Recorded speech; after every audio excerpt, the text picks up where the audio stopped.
Yay.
Her writing has been shortlisted for the CBCA Book of the Year, Yalsa's Top 10 Best Young Adult Books of the Year, and the Gold Inky. And she also won the David Award for the Best Young Adult Crime Novel in 2017. And I kept on messing that up in practice, so I'm so proud I got it this time. All right, now here's the thing. The first tech thing, we're not entirely sure there's sound. Oh. I'm getting you. So, welcome to the soft launch, folks, where, things could go wrong, can go wrong. I think I fixed them. And we're back. We're sound. Okay. That was my fault. We are learning the tech as we figure. This is the wonderful thing about being live, ladies and gentlemen, is that things can go wrong. So yes, no, we figured that out very quickly. Sorry, but for your lovely intro, Alice. Should I start from the top? Just look us up online. Really early. So maybe we just have to restart and we'll forget let's just quickly introduce the people who were introduced and missed their introductions because I am a terrible producer. But all right, no, this is new technology and we're breaking new ground. So basically, welcome to the launch of OzAuthors Online, yay! platform for author events. Tonight we're going to introduce ourselves, how this came into being and where we're going. So I had a very extensive introduction for Wei and Anna and Danielle. I stepped it up. I'm an idiot. I got through Siobhan without messing it up, which I didn't when I was rehearsing this last night because she's won a lot of awards and been shortlisted for a lot of awards. Yeah, it was pretty impressive. All right, so Wei, Danielle, and Anna and Siobhan are joined by Jin Wang, a Melbourne-based designer. His web design agency, Jin & Co., helps writers, illustrators, and performers from Australia and abroad build their personal brands online. He worked with Wei on our website, and I have the strong suspicion that he is a wizard, but I haven't found a way to casually drop this into conversation to confirm or deny. I'm hopeful in the next 30 or so minutes we will find out. And finally, I'm tonight's chair, Alice Boyer Endicott. Writing under the pen name A.B. Endicott, I have written several independently published fantasy novels. I tutor English and literature at a senior level, and I'm currently the secretary of Love OzYA, our partner. So, hopefully, having more or less answered who we are, and if you missed the sound, we do recommend you check it out on the About section of our fabulous website. Let's dive right in to how we got here. So as far as I understand it, Wei, this project is effectively your brainchild. I don't think that's necessarily. I think, well, Danielle, you probably can talk to what we were talking about at YA Day. It feels like eons ago, but that was kind of the start of, I think, where brainchilds come from. Yes, YA Day, that was 25 years ago. It was myself, yourself, and Katya, and we were just in the green room talking about everything that was happening and what we envisioned the future landscape to be. And we kind of all anticipated that events would be getting cancelled and moving online. And I think we pretty quickly, all of us, cottoned on to the fact that being youth literature creators, we're a little bit lucky in that our communities are already online because we kind of have to go where the young people are, and the young people, them young people, are online. So much like the YA room, much like Love OzYA and countless others, the YA Circle, OzYA bloggers, so many, they're already online. And we just thought, what if we created a place to congregate all of them? But then you stepped in and were just whiz kids, you know, extraordinaire. truth be told. It was, my husband will remember this on Friday. No, Friday. I came back Saturday evening, and Sunday morning, basically, I woke up and I was like, we need to do a telethon. We need to do all these other things instead of doing launches. And I started like basically drawing on giant pieces of paper, and I had like this like 5 sheets of paper all across my room. This happens like when I get book ideas, essentially. So I had these 5 sheets of paper, and then I was like, hang on, wait, we can't do everything. What's the most basic thing we can do? And I was like, we want to live stream. We want to do a community where people can chat to each other. We want to try and recreate the signing line. And of course we need to support books, and we need to make sure people can buy the books. So and then I mocked up something on a flat screen and then kind of tweeted it out and said, help, I need some help herding the cats. And lo and behold, you amazing people arrived. And did that. Yeah, and I think Anna had already started Oz YA chats on her YouTube channel. So we were sort of like, hey, you're already kind of doing something. Oz chat, yeah. We were like, you're already kind of doing something. Can we have a chat with you? And then Love Oz YA was a natural. And then Jen and Siobhan were the other tech head, amazing design people that made this possible. So yeah, it was very much grassroots, as most wonderful things in youth literature tend to be of late. And this is it. Look at it. Kind of cool. Sorry, I also need to interject. At the end of my bio for Siobhan, before we realised that we didn't have sound, I also noted that Siobhan designed our logo, and she did it in about 3 seconds with the smallest possible brief. So it was just incredible. Yay. Very true. And it's gorgeous. Absolutely. I didn't know what else I could offer when I saw who else was involved. And I thought, well, I want to help out, but what can I actually offer that's, is a little bit unique? So I slid into Way's DMs. Do you need any design help? Because that's my one skill that I can help with. And luckily it was good timing, and you guys were actually looking for one. So it was really great. Yay.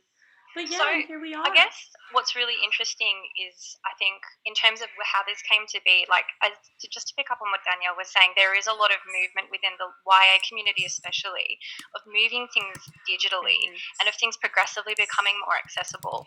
And I guess, my question is, and I didn't want to mention the C word today, but I'm going to anyway. I'm throwing it out to the panel. What do you guys think, or to what extent do you guys think that this kind of digital transformation and digital platform was hurried up by COVID, or was created completely by the circumstances of COVID? Ooh. I would say, I'll jump in because I hate silence. And I would say that this has been there a long time. I started with Zoom for the Oz chat because it's a software we had, because academics have been using it for really boring meetings for a long time. And I expect that the little elves that run around in Zoom to make it happen are really happy that something so exciting is happening now, like really interesting, with the fiction world and with authors. So I think that's where the technology was there. It just wasn't widely used by the public. So I think that's so. what I'm thinking. And I've always thought that, because for me specifically, like, I live in the author world, but I always had a foot in like tech and everything like that. And I always felt like it was just really ripe for joining. And I think it was just trying to find, I think historically the industry has kind of always been more like, hey, it's about physical books and bookstores and everything, which is it still is all about, but how do we transform those spaces and that, I think those like communities into a digital platform and keep all the wonderfulness of indie bookstores who make recommendations, who know the best authors who are trying to like connect with their readers and stuff, and make sure all of that is still there. So I've always kind of wanted to see it. So, and I think that, I think that's definitely this has been an opportunity to kind of go, everyone's been kind of saying this has to happen. I don't know, Jen, if you have thoughts, because you kind of have that straddling of two worlds-ness too. Yeah, so I see the technology as sort of underlying, but I think the important part is not to sort of reinvent the wheel, but just to connect people that are separated or separate and just need something to share and come around. And I think that's what this site does. Yeah, I will say it was probably the worst possible time for us to lose the Centre for Youth Literature, because they were already doing this in the schools landscape. They were already connecting rural school communities with authors and publishers who kind of didn't always include them. You know, it can be very city focused and very Melbourne and Sydney focused when it comes to books and promoting and everything. So I think Centre for Youth Literature was making great strides in this area specifically as well, of connecting authors with kids in more rural and outside communities. And yeah, it just goes to show, if you lose one little community organisation that was doing some great work there, I think I will forever wonder how the COVID landscape could have changed if we'd all kind of bandied around Centre for Youth Literature like I think we naturally would have. So this is also a nice reminder, as we are fearful of losing our favourite art institutions, to also remember the ones that we have already lost and why we need them. It's not just for programming in the moment, but it is, as we are discovering, it's community, which is what books have always been, and especially in Australia and especially around youth literature. So yeah, in a kind of sad note, really, I will always wonder what the Centre for Youth Literature could have, you know, brought together out of this crisis as well. But there you go. We needs must, and this was born out of a need. It's an interesting point that I think, I mean, there's an interesting discussion to be had about how YA is perceived by other institutions and other literary institutions.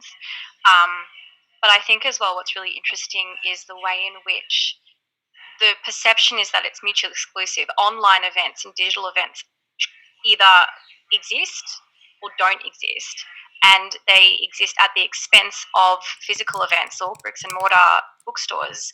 And I think I'm going to throw this open to the panel. I'd wonder to what extent that is something that's debunked, and why debunked now, and why that perception has endured.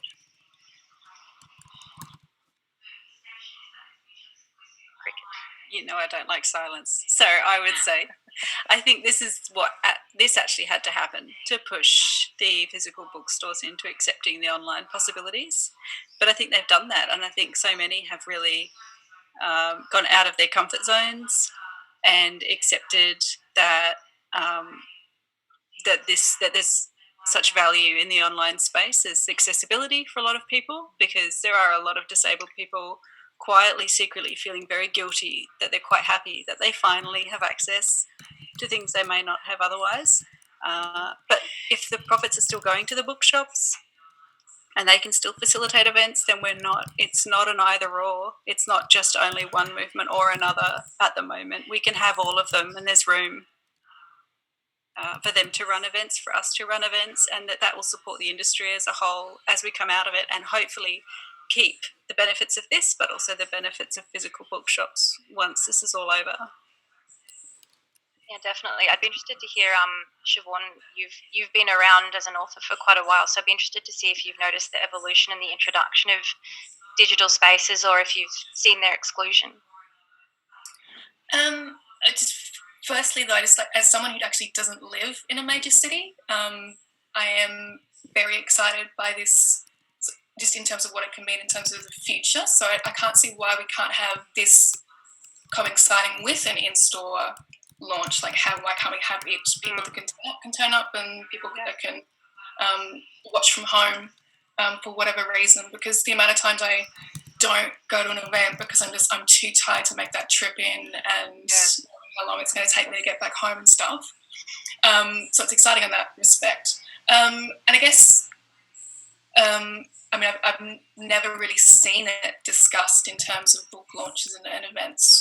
Really, the only time that it comes into discussion, I suppose, is when it comes to school visits, and there are opportunities to do online school visits. But yeah, that's usually because it's interstate or it's a country school, that sort of thing. But I think it's exciting, the idea of the way that it opens up and the way that it can join in with the physical events, and what that means for the future. I think is quite exciting. Cool. And Jin, just to build on that, I was wondering, because given you're our tech wizard, I'm just going to confirm it, I think. Do you think that we now have the capability for digital events to be as good as, or indeed to offer things that in-person events can't? Yeah, I think it's a great time. I think with the situation that we're in So brought on and accelerated our adoption and acceptance of online live events, YouTube Live, Facebook Live. So I think it's a good opportunity to combine them both and to reach people that couldn't ordinarily get there, and to really enrich an event with two ways of experiencing it, especially with the feedback, interactive feedback that you get when you run a live event. Yeah. Yeah, that's a really good point about the feedback, and it's what I think we've talked quite a bit about, introducing that really audience author feedback and interaction that you can't. There's almost an intimacy to it that you can't get when an author's up on a stage. Beautiful. Well, that kind of segues me really nicely into the next thing that I was going to talk about, which is, so this is obviously, OAO was obviously born in a time of crisis when a lot of author launch events and author appearances and, a lot of the writing festivals had to be cancelled. And I think we're increasingly aware of their importance in helping authors establish themselves, get a name for themselves out there, which has an indirect effect or direct effect on subsequent book sales. So, I mean, where do we think, and I think we've kind of touched on it, but explicitly with OAO, what do we see this becoming? And I'm going to start with Wei, because this is her baby. Oh gosh, I think there's so much happening. I was in this past couple of weeks, and it's amazing how quickly everyone's kind of moved and kind of pivoted. I use this word a lot, but to kind of try and create a new normal. So I think, and that's fantastic to see. And I think specifically for OAO, I think we can play a role in that space, and I'd love for it to be somewhere that people felt that yes, this creates a new experience for us, that we want to continue to have bigger festival type events, recreate something where people can have a space and have multiple streams or anything like that. I'm as I say this, I'm absolutely terrified of the tech because the words come out of my mouth. I don't know how Jen feels, but I'm like, but it will be so amazing to be able to bring something like, and there's lots of actually amazing digital events already happening, and digital and digital festivals, and I think, and those are able to continue, and that's fantastic. And I think, it is kind of just more, and being able to be more, and what space that we can have there. I'm just really grateful that, we can start with something where people see the value of it, and hopefully if there's a role for it to play, I'd love for it to be something that we can, sustain beyond, and just make it available to everyone, and create different types of events that aren't just, launches and stuff like that. Yeah. I think also it's interesting. So I'll get there. One sec. Emerging Writers Festival. There we go. It just announced today that it was going to be fully digital, and of course they run the Digital Writers Festival late October, early November every year. So they've actually got the infrastructure to be able to at least pivot a little bit faster than some of the other, and they're a bit further in the year. They're in late June, so they've got the infrastructure and time to be able to put on effectively a full festival. But it's an interesting thing, that's one festival. What about ongoing events? What about, and I think Siobhan made a really, really fair point, which is even getting into a festival or even getting into author launches and stuff, if you don't live conveniently, it's a lot of time and a lot of expense. And I'd be really interested to hear what Danielle has to say about that, especially as an agent, given how many authors you must represent in varying circumstances like that.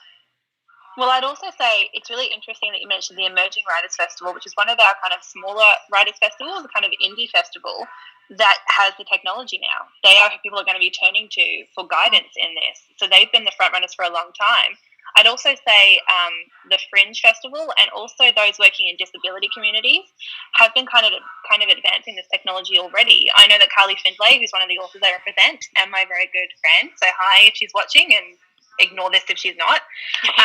She was already kind of recording author events so that they could be uploaded later or transcribed for people who couldn't attend in person, or who were hearing impaired or deaf and couldn't understand in the moment if she couldn't have an Auslan interpreter there. So she was already thinking of these things, and also because of her affiliation with the Fringe Festival, and also just from her disability advocacy, she was already thinking of these things. So I find it really interesting that it's those subset communities who are now the leaders, who've been the leaders in this for a long time, but the need from everyone else hasn't been there. And we now have the opportunity to defer to them. And I hope that we don't forget that they were the leaders in this, and that we needed them in this moment. I hope we don't forget that. And I don't think that we do. I don't think that we go through this and then snap back to normalcy in anything. And that goes for everything in the arts as well. But I can also tell you that one of the big moments that happened where those of us in publishing from the other side of the fence kind of thought, oh, this is going to have an effect, was things like the Bologna Children's Book Fair and the London Book Festival being cancelled. And we all sort of suddenly went, oh, this is a big deal for those things to cancel or to be postponed with no certain date in the future. That was just, oh, we have to shift, and we have to shift really quickly. But now we're talking about, as agents, we can talk with our scouts, we can talk with publishers, we can even get the authors in a Zoom conference so they can answer any questions that an international publisher or editor may have. This could actually be a new way to do things. And I think it's worthwhile thinking about this in terms of climate change as well, that maybe we don't all have to have that,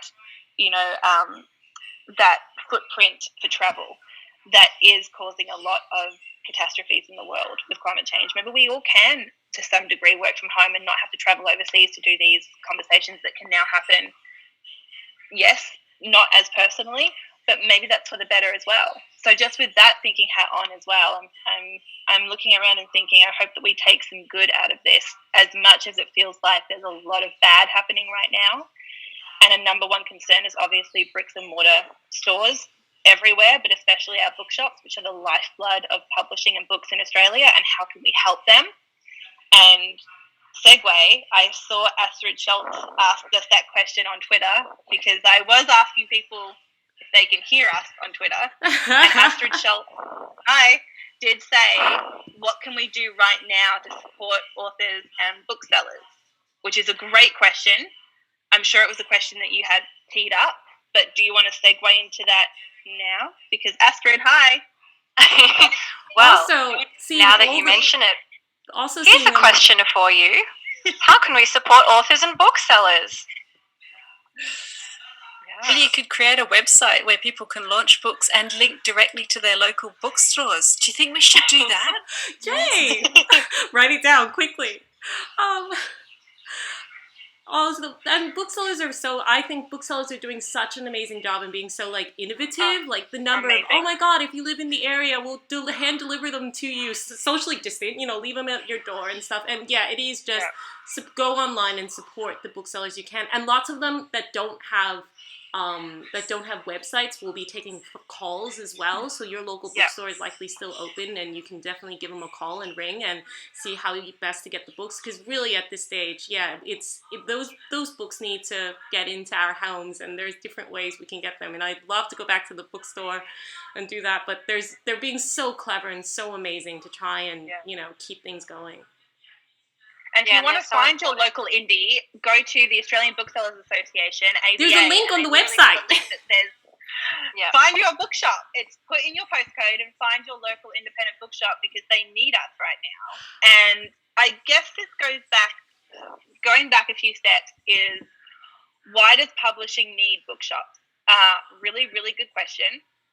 And I will also put out there, somebody tweeted this, I can't remember who it was. There's been lots of tweets. There's been lots of content and lots of tweets. So if I quote anyone and can't remember who it was, I'm very, very sorry. But somebody said to remember to support the places that you want to still be around after this. So if you only support Amazon, that is all that will exist after this. And Amazon is not a great company. They do not treat their workers well. They underpay their workers. Their workers are currently working in abysmal conditions right now. And in America, I think they've been given a $2 pay increase for working during a pandemic and for working through what were already abysmal conditions. So don't support that, maybe. Just going to say, they also don't pay the taxes that they should in Australia, so don't support that. Support your local independent bookshop that puts money back into the community, and make sure that other things can grow and thrive and be wonderful, all the time as well. But we want independent bookshops to still be around, because, like I said, they are the lifeblood of publishing and creation in Australia. They are how our books get out into the community. Amazon has algorithms, and that's their equivalent of recommending you a book. Bookshops and independent bookshops have people, and people are great. People are who can recommend you a book for your 12-year-old who is a reluctant reader, but hey, maybe you should try graphic novels. they are really truly what keeps the arts and publishing realm in Australia ticking over. And we have been so incredibly lucky through the GFC and a few other crises when other countries saw a decrease in their independent bookshops, Australian bookshops still thrived. Readings, for instance, they saw borders come and go and they just slapped them on down because nobody could compete with Readings. There was literally a Borders store across the street from the Carlton Readings, and they just shut down because they could not offer what Readings can in Melbourne, which is that personal connection, which is curated recommendations, which is nice people telling you the sorts of books that you should read. And they do this for school communities. They do this for all sorts of people in their little communities as well. And they also give back to those communities. So Readings have wonderful funds and prizes that help out different areas in literacy around Australia and different community groups, etc. That's who I think we want to see invested in, not the Amazons. So how you can help support publishers and authors is buying independent. Buy independent, pay what books are actually worth, which is a fair bit more than what Amazon charge, much as they do next day shipping. Forget about it. It's not worth the price that you're paying for people going through awful, abysmal working conditions at Amazon warehouses. So yeah, do that. Pre-order books as well. Pre-ordering books from your local independent bookshop is amazing. Right now as well, since libraries are shut, ask that your library get a digital copy of a book in, if they don't already, so that you can access it as an ebook or an audio book. That's a really big one. Just write to your library. They are still open in some capacity and they can still order ebooks for authors so that you can have access to them. If you can't right now afford to buy a book, that would be wonderful. And then also just talk about them. Talk about books and their authors online. On Goodreads, yes, much as Goodreads is associated with Amazon, I know that's a little bit of a double-edged sword, but look, talk about those books on Goodreads and Instagram and Tumblr and TikTok. I don't know. What is TikTok? People talk on TikTok. They dance on TikTok. But that's Jack my Black's ramble. on TikTok now. Oh, hey, I've seen his cowboy boots. It's very cool. It's a very good dance. But no, you're right, Danielle. And I think what I really appreciate is also because what was running through my head. No, it's an important thing to say, and insofar as I don't want to make you sound like an inanimate object, you are an amazing resource for all of this information that people have. Because what was running through my head was the question of, I mean, there are a lot of people who are financially very hard hit right now. So as much as they might want to buy a book or support their local bookseller, what can they do? So even if you ask a library, and a lot of libraries are also doing, I think, drop-offs. So you browse through the catalogue and you then order and you can go and pick up. I mean, at the end of the day, it's the same kind of question for libraries as it is for bookstores. Ring them up, send them an email, and come and ask us. Come and ask your local author. Kind of like a friendly neighborhood Spider-Man, but with words, not webs. So please don't think that libraries don't help authors as well, because there's a thing called, if you don't know, there's a thing called PLR, which is public lending rights, which is when a book is in circulation in libraries, authors get recognition for that and they get payment for it, and it's really, really good. So if your local library doesn't have a copy of a book in, ask them to, please. And Brisbane libraries they're doing author events online now.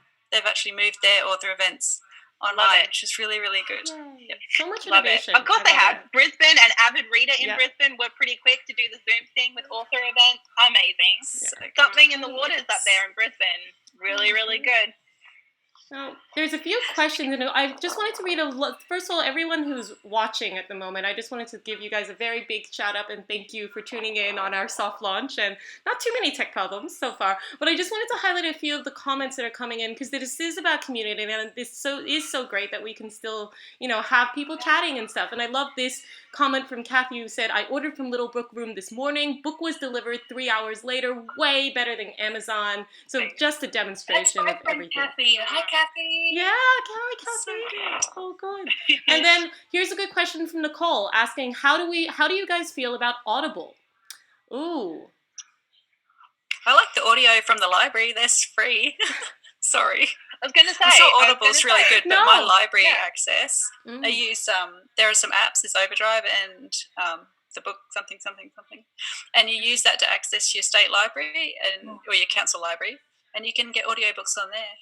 So that's what I do. But I have bought a couple of audiobooks that were really great. I love audiobooks, but that's because I sometimes can't hold books when my hands are bad and they're really heavy. It sounds really stupid. Yeah. No, that makes sense. Sorry, that was my opinion. No. It's okay. I love audiobooks. I love Audible. I love Soundwave. I do love audiobooks. They are, they've kind of come up at the same time as podcasts, which I also love as well. Hey, podcasts are independent creators putting their stuff out there, but I would highly recommend that you listen to everything that the ABC does on their podcast series. Right now I'm listening to the 11th, and it's really, really good. I also love Crooked Media out of America. I love podcasts. I love audiobooks. It's all good. And just know that audiobooks are also something that is fair to the creator. So don't worry about, choosing audiobooks over a physical book. There is still somebody at the end of that is getting a slice of pie. So don't feel morally bankrupt because you're choosing audiobooks at this time. Just know that being read to is a very comforting thing for human beings to experience. So audiobooks and Audible, Soundwave, whatever you want to do, whether it's borrowed from the library as well, is completely A-okay. Do that. Absolutely do that. It also doesn't put anyone in dodgy warehouse conditions to deliver it to your door. Very true. Correct. Correct. Just please don't buy Amazon. Please. Please, I cannot stress this enough. I'm sorry if Amazon has stock in Zoom or something. I hope not. Now, how funny if my screen just went blank. It was like, this is the other thing. There's been so many comments on and this is like, if people have other thoughts on so much of this pivoting nimbleness is, I've heard so many terrible things about things on Zoom, and I'm like, okay, but we have to use what we can while we can. Yeah. And if other people have other ways of doing it and better ways, please let me know. And I'd be, happy to trial new things. But Zoom is working. So, there's lots of that. Mm-hmm. And I think at the end of the day, what we've established through this discussion is that something like OAO really has an enduring place in the literary landscape and moving forward, in the offering authors an opportunity to be somewhere where it otherwise might be very expensive for them to travel to. Yeah. It enables people, again, for whom it would be very expensive to travel in to see an author, and expensive not just in dollar figures but in time. It gives them it offers a space in that regard, but it doesn't. I mean, it's true, right? There is a very big difference between seeing someone. I mean, this is very close. This is very, very close.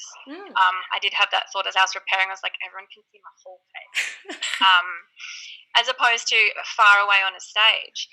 But I think it offers those two experiences are quite complementary. They don't cancel each other out. And when we move into a post-COVID world where you can stand next to someone without fear for your life, literally, actually, it doesn't mean that a digital platform like OAO disappears, which is really kind of nice because we put a bit of effort into it, guys. Yeah, and I have to add in, just go on. Oh yeah. No, you go. This is a quick point, and because I'm repeating myself, I said this the other day on OzChat, but we do have to recognise that 20% of Australians don't have reliable or any internet access. Yeah. And that's not just remote. It's actually people in the cities. It's people in your kids' schools that don't. One of my kids' teachers does not have reliable internet at home to teach by. So there may be a point where bookshops are facilitating people to come to them to watch live streams. There may be in the future. And also, fixed internet access for everybody might be a good idea. When you're voting, have a thought to who might look after that. I was going to say, the 20% we are all living in the world that largely has been built by the Liberal Party, and it's not working great. My screen's just going to go blank in a second, and I'm not going to get Centrelink payments, I'm going to say. Hi, Scott Morrison. I don't like you. I will also just say this is kind of linked to Astrid's question as well, and others I think should discuss this, is one of the benefits of a bricks and mortar launch and actually going in person is the spike in book sales that bookshops get, which is very important for events, and it's one of the great things that they can offer is that personal touch, but it's also the ability to sort of have a little spike in sales. It's great for the author. It's always wonderful when readings do their top sellers, and it's an author who recently had a launch with them. That always actually does have quite a lot of sway with customers coming in and wanting to see what the top best-selling books are, etc. But do you want to talk about the way that we are going to hopefully have this platform helping out independent bookshops with launch sales as well. Can other people talk about that too? Sure. I'm looking at this one over here. I'll jump in and say that this has been, I think this whole platform this live stream is just the first part of it, and kind of what what I was envisioning, and I will use the first person here, of creating the space so that it was trying to recreate some of the other things that we hope that we get from the value of communicating. It's not just watching people talk on a screen or on a stage, but it's like being able to connect, and people are chatting on the live stream right now. If you go back to the OzAuthors website, OzAuthors.online, you will see that below that there's a little prompt that says one-to-one chat, which has a little button on it that's live now. And if anybody who's watching the stream wants to join in for a chat and actually join this sort of intimate setting for a chat, we're basically trying to recreate the experience of a signing queue, of getting your opportunity to interact with authors. So when we start doing these platforms greater, after this kind of panel type thing, we want the community to be a part of it, not just on the screen typing away, but to be able to connect with the author. So that's kind of why we're introducing this additional mechanic of exactly like what you would experience in a launch. So I do encourage you guys who are watching, if you want to come and chat to all 6 of us and just kind of say, hey, how's it going? Please do click on that link, go back to OzAuthors.online/watch, and they'll say join. Oh, what? I forgot what it says.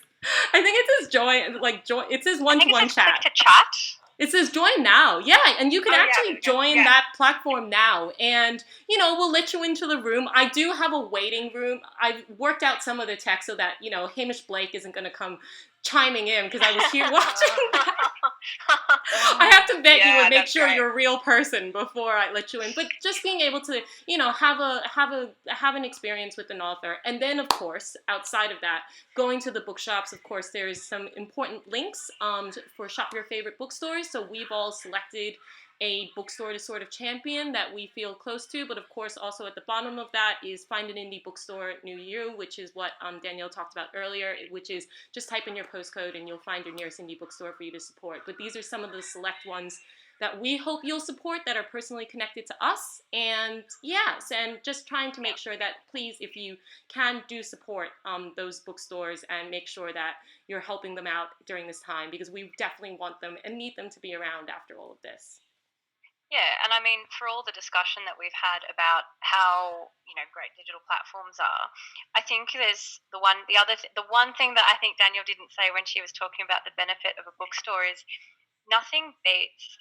I mean, maybe this is personal experience, but nothing beats the magic of wandering into a bookstore and going through the shelves and. I mean, for me, there's something very calming about the idea of being surrounded by books. Yeah. But, looking on the shelves and that sort of chance that you might stumble across something, and the curated recommendation of somebody else, a real human there's a real magic to wandering through a bookstore. So for the time being that it's really not possible to go through a bookstore, it's still possible to call them up, which was largely as my outro, actually. But please, and even if your local bookstore is, say, a local Dymocks, they are a franchise. So if you buy from call them directly, call them directly, because if you buy from the Dymocks website, that just goes to head office in Sydney. Call them directly, email them directly. Most of the Dymocks that I've seen a lot of the Dymocks saying, call us or email us, we'll do local drop-off. And you can even just have a chat to them you can have that same experience by talking to the same people that you go in when you wander in. So I think, it's we've nominated them all for a reason, and they're all great. Well, I mean, all bookstores are great. Let's be honest. But if you are looking, and I'm now segueing into my outro. If you are looking for something to buy as well, I mean, obviously we are all authors, so you can pre-order if our books like Anna and Danielle's haven't come out yet. But if you are just generally looking for a bit of a browse, our partner, Lovers YA, has a series of lists that you can peruse at your leisure. So if you go to their website at loversya.com.au, you can just have a bit of a browse there too. So have we covered everything that we'd like to in this launch, do we think? Are there any questions? I think, And I think just encouraging people when we're doing this to use the hashtag on Twitter and on Instagram, to at us in Insta stories, at us on Twitter, OzAuthors Online. We're here. I was looking at my phone trying to be subtle about it, but I was thinking people were tweeting at us. So keep doing that. We're hoping this is going to be a conversation, but also if you want to chat to us directly, we'd also love that. Come and join the party. We're literally, you literally know we're in our homes, probably with a laptop or smart device near us. So the only thing that we have to do tonight formally is to launch or to announce our first book launch, which is going to happen next Friday, the 10th of April, which, yes, is Good Friday. We are aware of that. But again, everyone's probably going to be in their homes. So we figure a bit of Easter cheer and like a birth, as it were. So our first author and our first launch is going to be for Sarah Epstein's new release, Deep Water, which is now available. It became available yesterday, I believe. Yeah, I wrote the post for it, so I should know this. So keep following our Twitter and our Instagram accounts for updates and announcements, because we'll be releasing all of that information from tomorrow onwards, and we're really excited about it. So thank you so much to everyone for tuning in tonight, and more generally for the outpouring of love and support and just enthusiasm that we've had over the last few days. It's really been overwhelming and quite lovely to know that we're all building something that people want, and people find comforting, I guess, in a time when there is quite a lot of uncertainty. So we are all really excited to see what the future brings for OAO, and stay safe. Stay sane, and if all else fails, wash your hands. And if all else fails, you know that there's a good book waiting for you to escape into. Thank you so much, Alice. Please, thank you everyone for tuning in, and do come join us. We're gonna stay on the chat for a little bit longer and just see. So hopefully some nice faces will pop in and join us. But thank you so much, everyone. Have an awesome night. Take care.